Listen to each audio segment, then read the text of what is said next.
In this video, I'll be showing you how to diagnose a crank no start condition on a carbureted four-wheeler.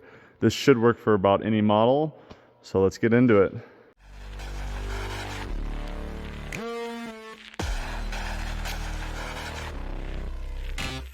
First, remove the seat, side panels, get you some room in there to kind of see what you got going on.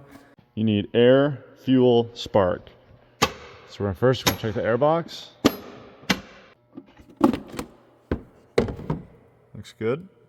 Secondly, we need spark, so I'm gonna check the spark plugs. Ground the spark plug to the engine block and then crank it for a second. I can see a spark.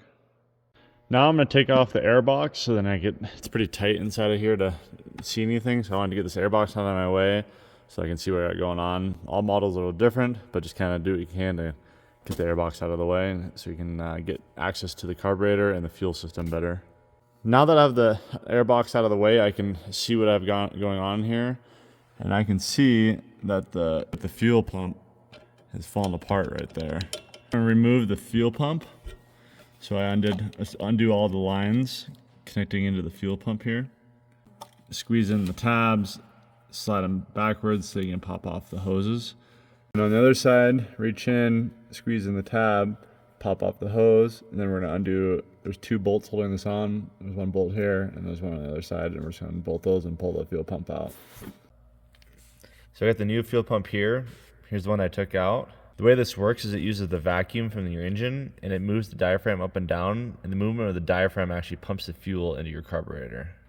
So now I'm gonna take my new fuel pump, install it the same way as the old one came out.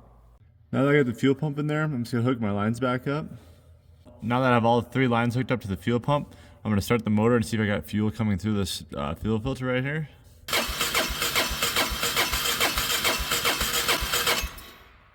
Okay, the fuel pump is working. We got fuel coming into the fuel filter. Now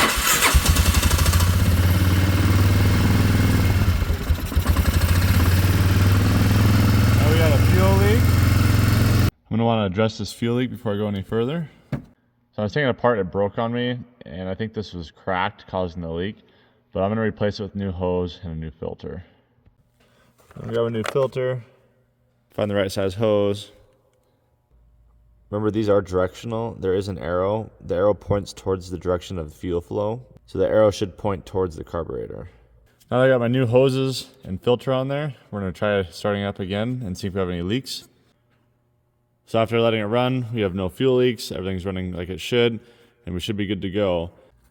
This is a prime example of why you should not just assume things and take a quick look around your fuel system first before you just start jumping into taking the carburetor apart or anything else like that. You always want to just take a nice visual look and see if you have anything broken or if there's anything like a line that's cracked.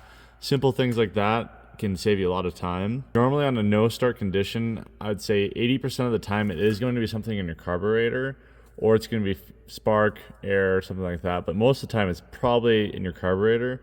But this is a good example to not just assume and just to take a visual look of everything before you start taking everything apart. If you like this video, please like and subscribe. I really appreciate it. It helps my channel out, and see you guys next time.